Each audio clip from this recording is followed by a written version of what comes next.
everyone, and welcome to the It Spoilercast that we're shoving here at the end of the episode. So we all went to go see it after it dropped last weekend, made huge records. You know, like it's the top three, like it's the third best opening weekend of a film in 2017, and the second weekend is nothing to scoff at. Like we're looking at what, $60+ million for the second weekend. Wow. Right? It blew out like American Assassin and Mother for like a second weekend, even though those two were like, that was their opening weekends. Yeah, it's very close to 180 million domestic and fast approaching 300 million at the international box office. I mean, this is shattering records not only for horror films, but for any film that's come out in September. So it's definitely a noteworthy achievement. Yeah, and this should, of course, go without saying, but we are going to be spoiling the movie at this point. So if you've gotten this far without wanting to be spoiled, just make sure you know where you are. We are going to spoil the shit out of this movie, Yeah, people. so stop it now. This is your last warning if you don't want any spoilers. So I think to just kind of frame this discussion very well, I think it'd be a good idea to kind of like say where we're all at in terms of like what it stories we have absorbed. I've never read the book and I've never seen the miniseries, so this movie is like kind of my first real exposure to it. What about you two? So I saw the 1990 version, the miniseries, the TV miniseries, whatever, when I was, it couldn't have been much older than 8 or 9 years old. And it scared the ever-living bejesus out of me. When I got older, my grandma bought me a copy of the novel, and I got my God. Yeah. And I got like 20 or so pages into it, and then just like never kept up with it. But Did you get bored? It is a really slow book to start. It really is. You got to commit to that because it's a tome. I don't know. It's over like 1,000 pages. It's like a solid takes up 1,200, space. 1,300 pages. Yeah. Oh, it's a huge book. Yeah, it's long, and let me tell you, the particular copy that I have, it's like 2 4-point font. Like the print in it is just so ridiculously tiny. Okay. Yeah. Okay, Awesome. Jack, So, what about you? yeah, my history with it, kind of similar to Colin, is that I saw it as a young child. It was absolutely terrifying. I was traumatized. I couldn't finish the movie. I had to turn it off. I tried really hard. I like horror movies, and I like them since I was a young child, but this one for some reason just really disturbed me. It's really funny to look back now at the trailer for the miniseries or any of the footage, and now it's kind of laughable. It does not age well, as I stated earlier. But man, I was so hyped for this movie though to come out. I was there day one. I was there right after work. Me and a bunch of friends from work went. And like 6:30, and it was actually a more empty theater than I was expecting. But obviously we were just like super early, I guess, on the train, because the whole country basically went to this movie for the last 2 weekends. Yeah. Did you read the book at all, or any exposure to it? No, I never read the book, but I do have some exposure to it because I was reading about scenes that were way too crazy for the movie, or way too crazy for the movie, but are in the book. And do you guys know anything about any of that stuff? I've heard some tidbits. Because now would be the time to bring it up, I think, like the differences, if you want to, if you dare tread there. So I do know that at where the film ends, like where It 2017 ends, where like they all band together and they're like, we're not afraid of you. You're just, you're dumb, and like we're gonna stand together and be friends. Instead of that, I know in the book it's like they just have an orgy to become adults.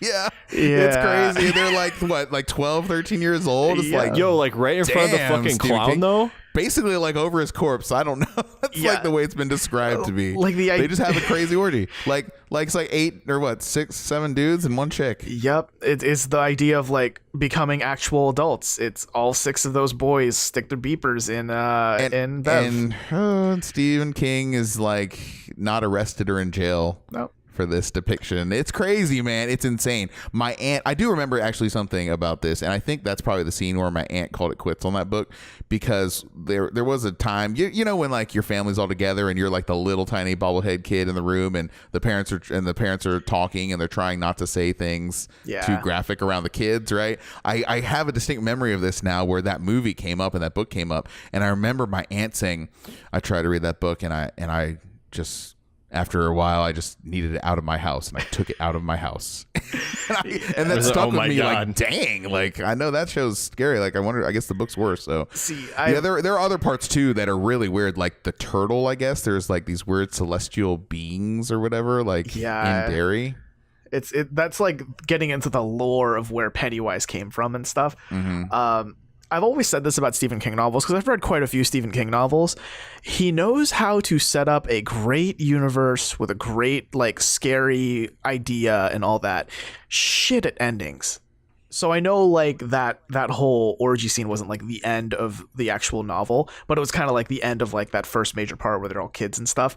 And like some of his other novels, they're just like, oh man, like, you're gonna end it that way? Like, that's just, oh, you know. It's funny how the world has seemed to have forgotten about that element of the book, but it's kind of coming back even though the movie's out and that scene is out of the movie. So it's kind of bizarre, right? It kind of speaks to like people.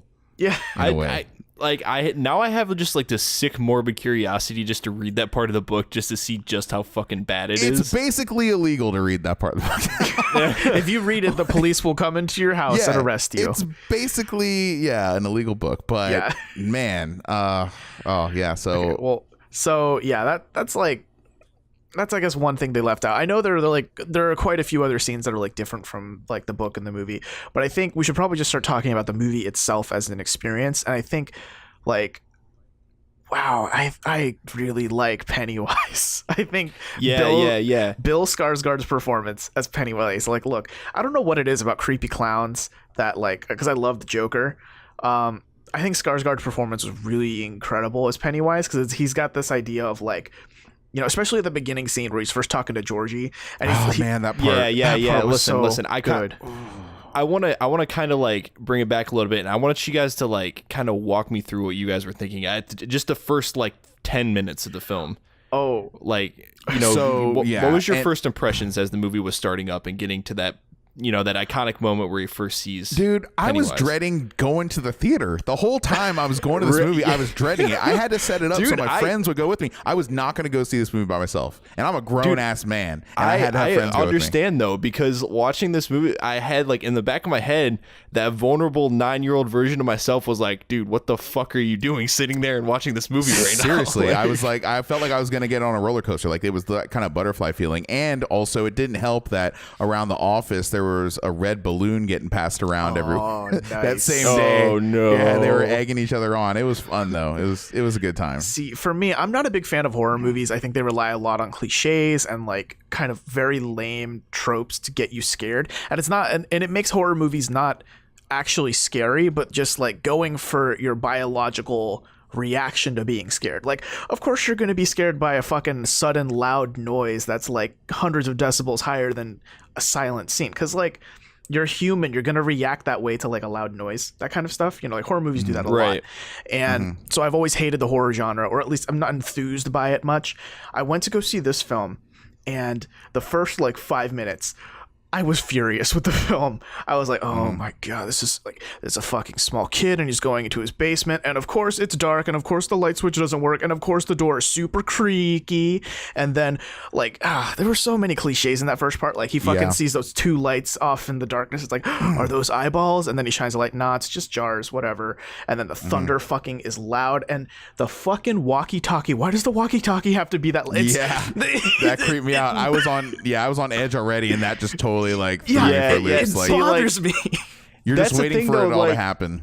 Because I was so you know, I knew what the film was like going into it. Like, you know, we all know it, the original, and so I had like a general idea, and like going into it, I was already like pre scared, I guess. Like I was nervous, and that part when he walked into the basement, I was like, and like it just sort of ended. I was like, oh, this is just kind of like just to tease you, like this isn't going to be like just some tropey bullshit. Yeah, this isn't going to be like the kind of horror that this movie is going to depend upon throughout. Right. And it almost was, looking back at it, it almost was like making fun of horror movies and almost like playing on your expectations. Now that I think about it, like they're like, hey, you know, this is predictable. This is how scary movies are.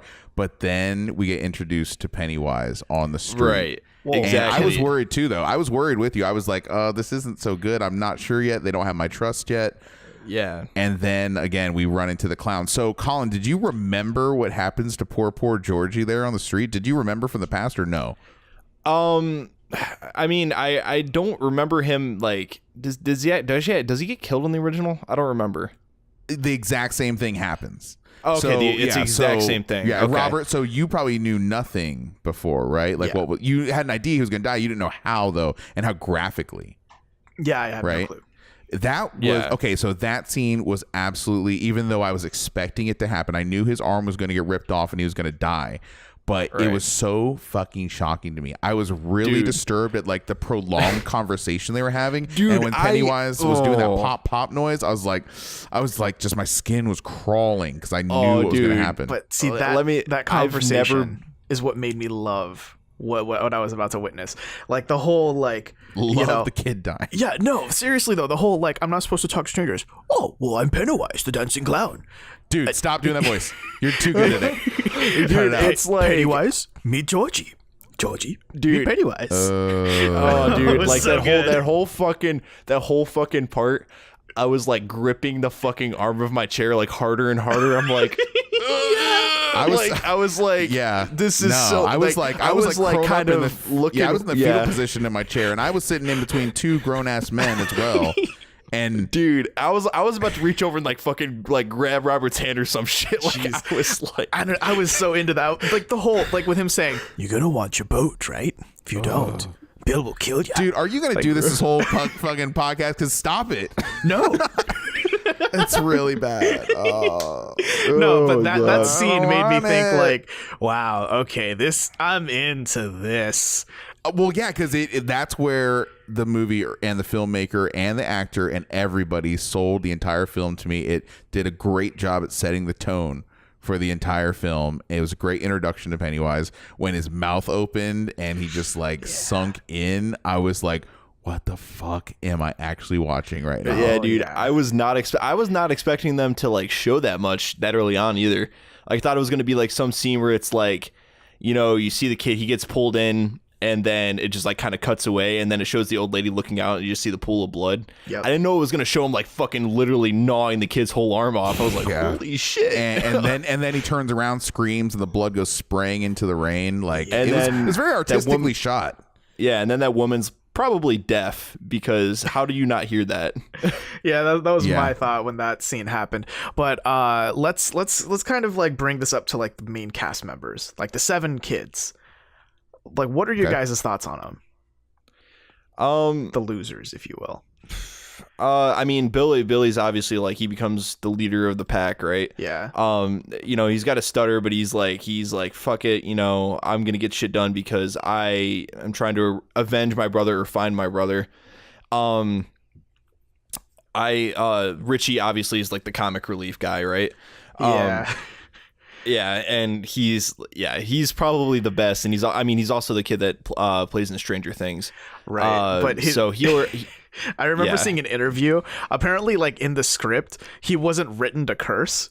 It was just him being like, "I think this character curses," and then that's funny. And Andy Machete was like, "Yeah, all right, curse, go for it. Why not?"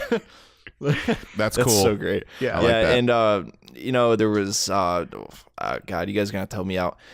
Is Henry the fat kid? Yeah, that's Ben. It's like Ben's the new kid. Eddie is the hypochondriac with the overprotective mother. Right. Beverly is the girl. Michael is the homeschool kid. Right. And Stan is the Jewish kid. Right. Exactly. Like me and Robert talked about, like, you know, Bev's character was probably in terms of character development and how well the part was acted was probably the strongest. I definitely think she has the chops to probably be in a lot more movies in the future. Like I think she's like the rising star out of those 7 kids. Interesting. And then Robert, you said Mikey was probably the weakest or didn't feel like he belonged as much. Yeah, I think they could have given Mikey a lot more character development, because all you really see is like in the beginning, where like, you know, he's scared to kill the sheep and his grandpa's like, it's either them or us. And right. You know, that was like, okay, I guess. So he's being treated hard. And then there's the scene with him like biking into town and then hiding from the bullies, and then, you know, the whole like the meat locker turns into like this burning firehouse, which I didn't connect until the second time I saw the film, but that's his parents dying. Right. No, I remember that. Yeah. Right. And then like the door opens and you see it being hung, like there's that. And then after that, he's kind of like out of the picture until he's being bullied by the kids in the river and they have that rock fight. So I don't know. It just he kind of felt shoved and forced into the group. Like out of all of them, I feel like he was the one that could have used a lot more development. Yeah, for some reason, I totally agree with you, but I feel like his just scenes, or maybe the scripting in his scenes were just not treated with the same amount of care. Of all the kids, my favorite was definitely probably Eddie, though. He had the best lines. I think he had the best delivery. He had so much of the comic relief. I just loved his whole performance. The hypochondriac or the comedian? Yeah, the hypochondriac. Okay. Isn't that his name Eddie? Yeah, the one who breaks his arm at the end. Yeah. He was my favorite kid for sure. Just again, like his acting chops, I thought, and his timing was perfect. Yeah. You've been feeding me gazebos this whole time. They're bullshit.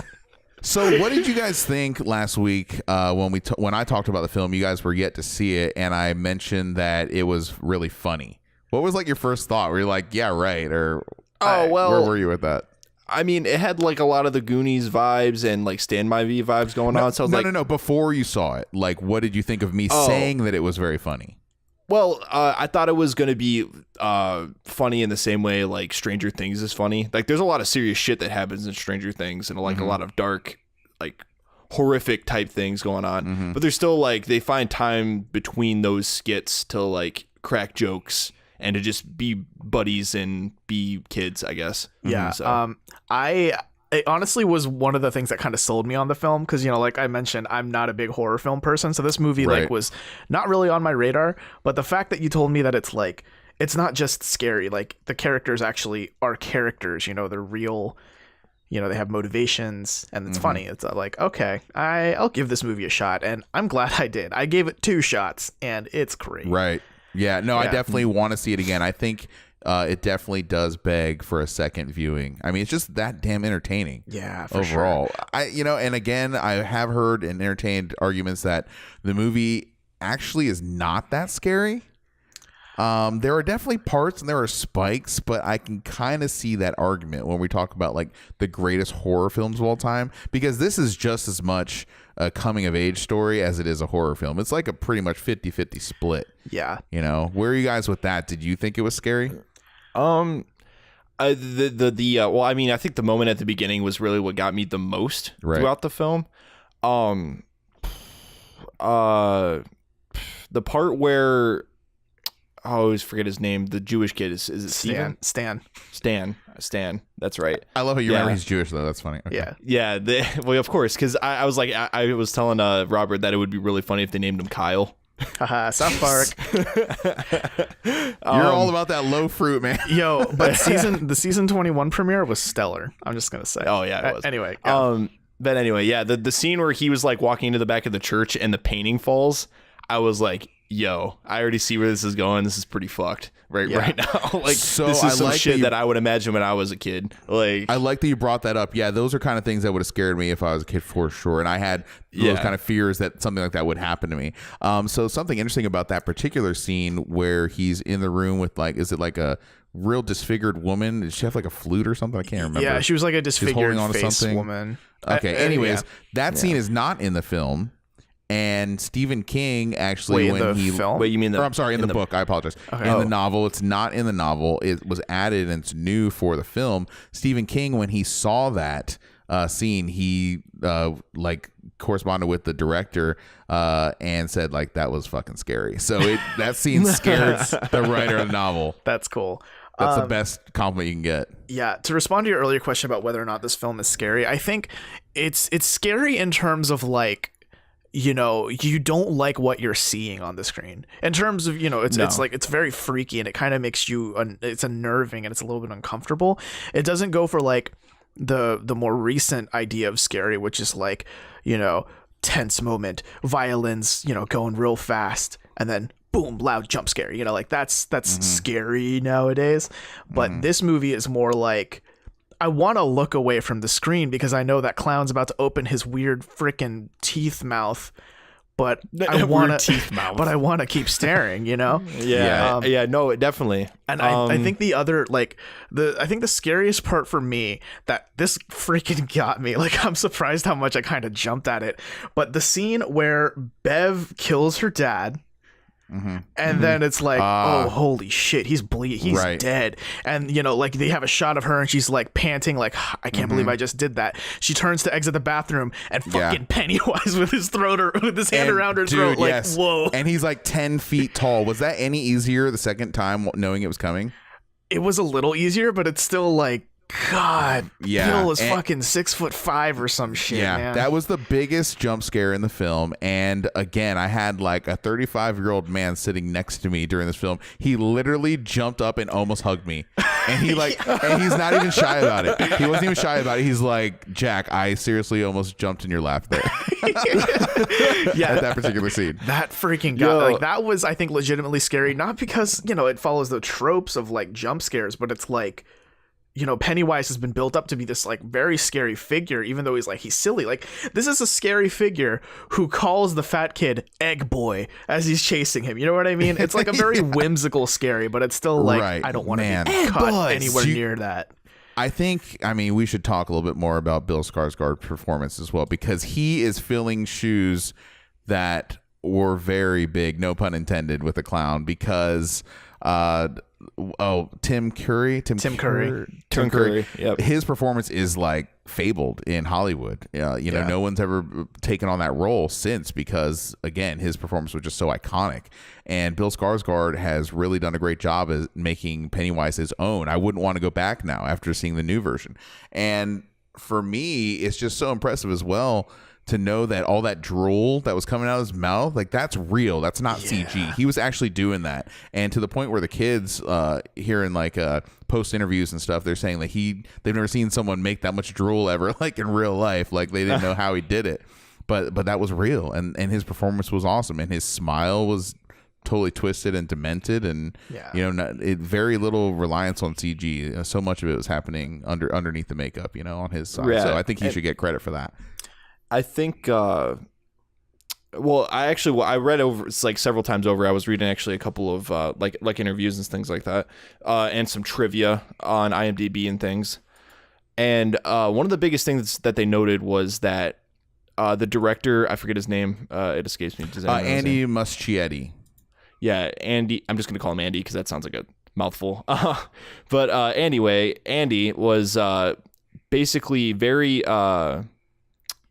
adamant about keeping Skarsgård away from the rest of the actors. Like, he kept him away, right, for like half of filming. Yeah, up until the point where they were filming the scene in the house where they first encounter him together in the script. Yeah, that's the first time they saw him actually on the set in real life. Right. Yeah, that was cool. The first time they saw him on set in full makeup. Yeah. And they really legitimately scared the piss out of him. Piss out of all of them, and they were genuinely horrified in that fucking scene, right? Where he's like walking towards them and his hands turning into a claw or whatever. Yeah, I saw an interview of Bill Skarsgård. It was on one of the late night shows, and Eddie, the character played by Jack Dylan Grazer, he's the one with the broken arm. Yeah. And in between, and you know, obviously that scene where they're encountering Pennywise for the first time, he looks terrified, understandably. But Bill Skarsgård was saying during his interview that in between takes, when cut was pulled, Jack Grazer would just say to him, "Oh, I love what you're doing. I love what you're doing. Great stuff." Like, he was able to like turn that switch on and off, you know, like in between takes. Oh, this is great. This is gonna be so good. So yeah, I thought that was a good story. I think the one part that kind of like, I don't want to say ruined the film for me, but it was something that kind of made me go like, oh, I know I should be kind of scared of this moment right now, but I can't help but laugh my ass off, was when Bev wakes up in the sewers and she sees Pennywise there, and then there's like, the fire behind him, and he fucking dances. Like, oh yeah, like I know he's supposed to be Pennywise, the dancing clown, but just that dance with all that makeup, I was like, that's just funny. That's not scary. You find out a lot about yourself when you watch a film like this, because I realize that I react to terror by laughing my ass off, because so many times during some of the scariest parts I was just smiling and laughing out loud, and my friend sitting next to me was like, "Why are you laughing? What's wrong with you?" I was like, "That's how I react, man." Yeah, like, fuck all of this. Yeah, it was just like so unbelievable that I just had to laugh at it, but they were truly like terrifying scenes. Yeah. Oh yeah. I don't know. I think overall it's an impressive movie. It's very well paced too. I think because what they do with the film is they make sure that before all the kids like really meet up and start like talking about it, they all have their own scenes with it. Where Bill goes downstairs and he finds his brother, and the whole "you'll float too, that whole thing. Oh yeah, that part was wicked. Yeah, or like Mikey, with the fire, Eddie with the leper, Bev with the bloody sink, which I found to be kind of like meh. And really, it was more her dad though. Her dad was like the weirder. He was part under of that. control. He was under control. Yeah, by he was her. like, "Are you?" Well, that. But then, like when he fucking walks into that bloody bathroom, yeah, not that part even was fucked. Reacting to the blood. Yeah, that part was fucked. Yeah. And touching her hair, She's like, "When'd you cut your hair? You look more like a boy now." And she's just like, you don't see it, like she's fucking like freaking out, like I guess that part was kind of throwaway, right? But it also kind of vaguely reminded me of the scene from Evil Dead, which I don't like to think about. I don't know if you guys know what I'm talking about. No, but you know what I'm talking about. No, I don't. I'll tell you later then, because Okay. it's vulgar as shit. Nice. Anyway, that kind of brings me to the adults in this film too, right? Like me and Robert were talking about, like Bev's dad is the extreme example for sure, right? Because he's obviously really controlling, probably raped her more than once, from what I could guess. It was just very controlling, and who knows what happened to her mom. And then like all the other adults just seemed so dismissive about a lot of the shit that was going on, and I think that was part of like the themes, the undergoing themes. Yeah, that was Pennywise's like one of his like cosmic powers, was like he had the power of mind control. As well, so that's a theme that's pervasive. It's something I kind of noticed in the first movie, or the first time I saw it, but like the second time I paid attention, and like it's every adult is a piece of shit in that film. Every one of them. Like Georgie's dad in the beginning being very dismissive, or not. Well, Georgie's dad and Bill's dad being very dismissive of Bill trying to figure out where George is. You remember that scene at the garage? Like there's that. Yeah. There's the pharmacist who was hitting on a 15-year-old. That part was that was really creepy. Like I thought Pennywise was supposed to be creepy, but ooh.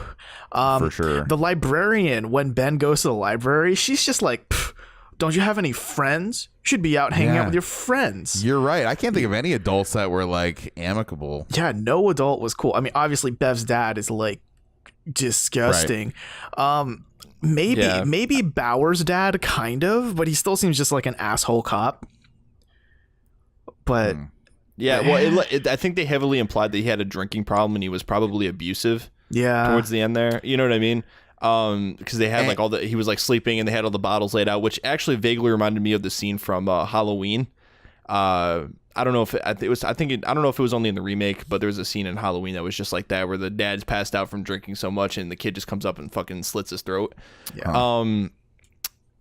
But oh god, what was I thinking of? Yeah, even Bill and Georgie's mom, like at the beginning, you fucking sit there ominously playing that shit on the piano, playing that like really dark. I know. I was thinking to myself, like, whose mom would play that, and why would the family be okay with this music?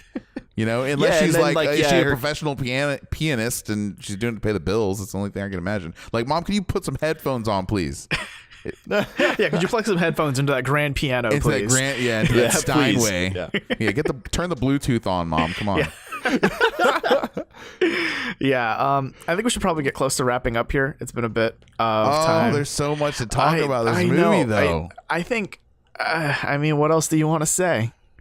How about all the kids swooning over Bev?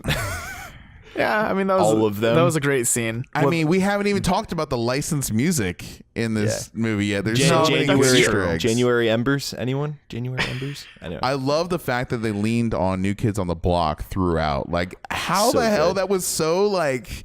It reminded me, you know, watching it now as an adult. It reminded me of when I watched it as a kid, because I'm pretty sure New Kids on the Block was like ruling the world at that time when the original series was out. So it was just a great callback.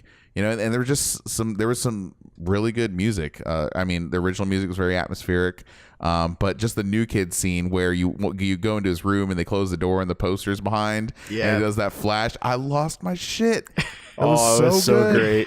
It was so good. I mean, we haven't even really talked about the ending. How do we do a spoiler cast without even talking about the ending of the movie, guys? That's fair. Probably the best line in the movie was when the one kid I cannot remember all their names. There's too many of them. The one kid was complaining about all Richie. the things. Yeah, he was complaining about all the things I have to do for you, why I hate you, why we should leave you, because it was a very selfless act. The kid was like, "Go ahead, save yourselves," because Pennywise was trying to bargain with them, right? Like, just give me him, and you guys can all go free, and I'll kill him, and you guys will get to live on.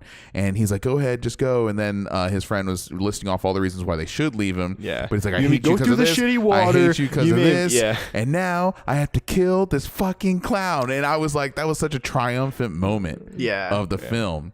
But then, you know, they go about, like, I don't know, just ganging up on him basically and just beating him up with whatever's kind of lying around. It was kind of weird ending for me.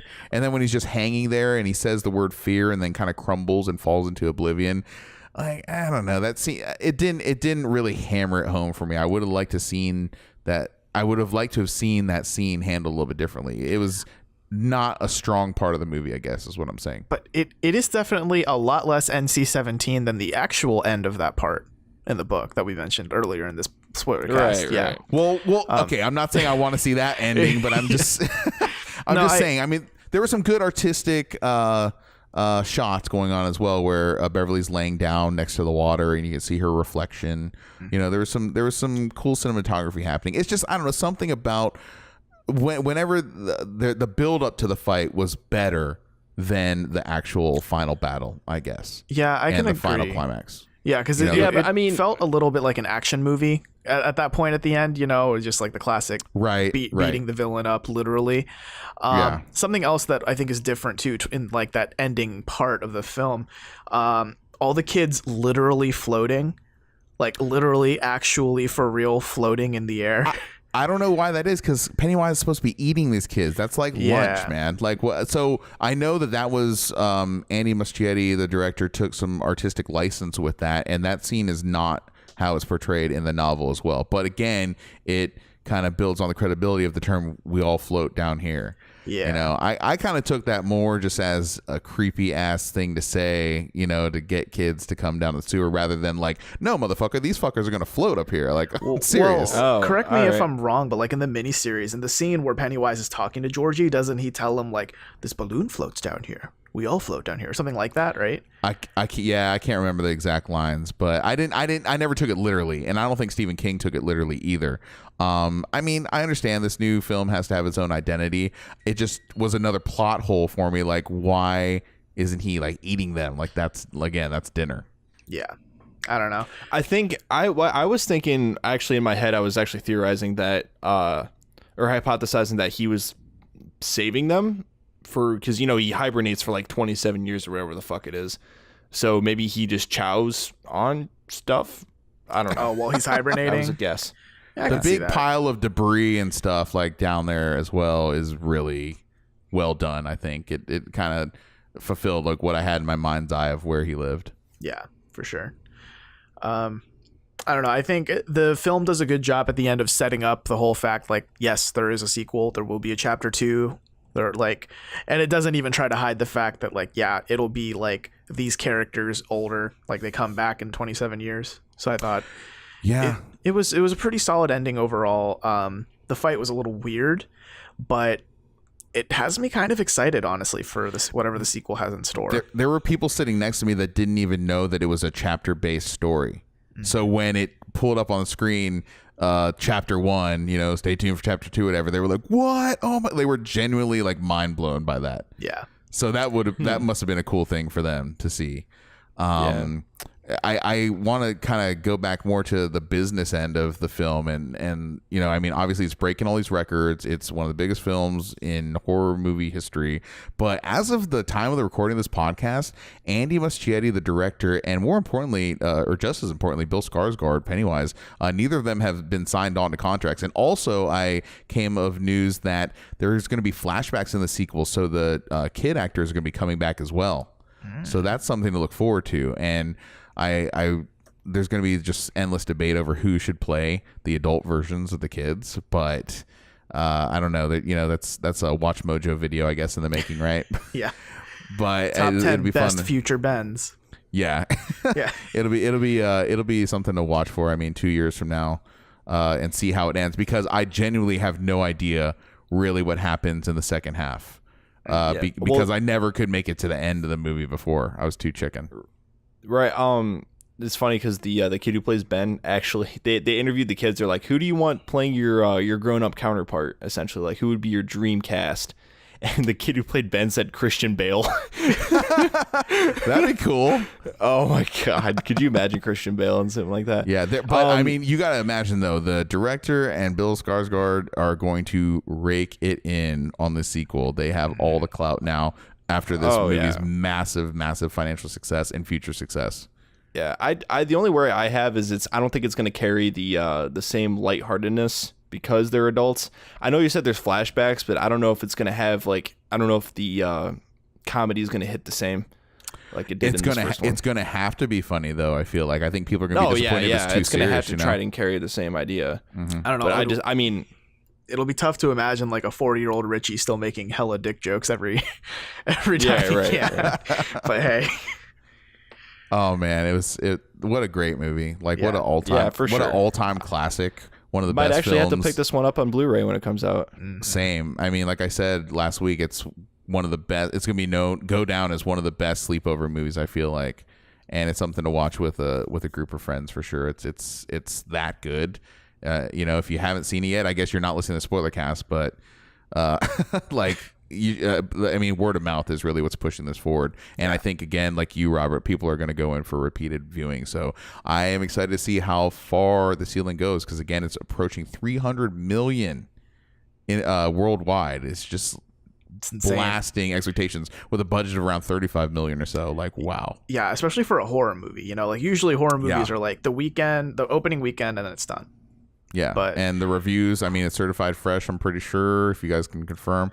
But it definitely has a 70 on Metacritic, which is huge for a movie to get that high. That is really considered exceptional. And it is certified fresh at 85 on Rotten Tomatoes now. So we don't have to sell it to you. Obviously, you're listening to the Spoilercast. You've already heard the film, and we can definitely start wrapping up here, but we thank you guys for staying with us. This has been the It Spoilercast official. Do you guys want to leave with any parting words? I mean, if for some reason you've gotten this far and you still haven't seen the film, go see it. Even though we've spoiled it for you, see it again. See it again. But even if we've spoiled it for you right now because you didn't turn the podcast off or you like listening to Spoilercast for whatever reason, still go see it. I think it's an incredible film. Even when trust me, I can speak from experience. Even when you know what's about to happen next, it's enthralling to see it all happen. It's enthralling to see their performances. Like, all 7 kids are very good at what they do, and Bill knocks it out of the fucking park as Pennywise the Dancing Clown. Stop ever doing that again. We're placing a moratorium on that voice. Damn it, Robert. If you ever liked The Goonies, if you ever liked Stand By Me, if you ever liked I don't know, any movie about a group of the Lost Boys, it's like in the Lost motherfucking Boys. Yeah, it's in that same kind of family of films, and it's going to be considered a modern classic. So we don't have to sell it anymore. This podcast has gone on too long. We will bid you adieu at this point, and thank you guys very much. And don't forget to tune in next week to another episode of the Tiny Disc Podcast on Thursday, and we'll see you guys then. Bye. Man, why the fuck did I have to pull the shortest straw? It'd be a different story if we were measuring dicks.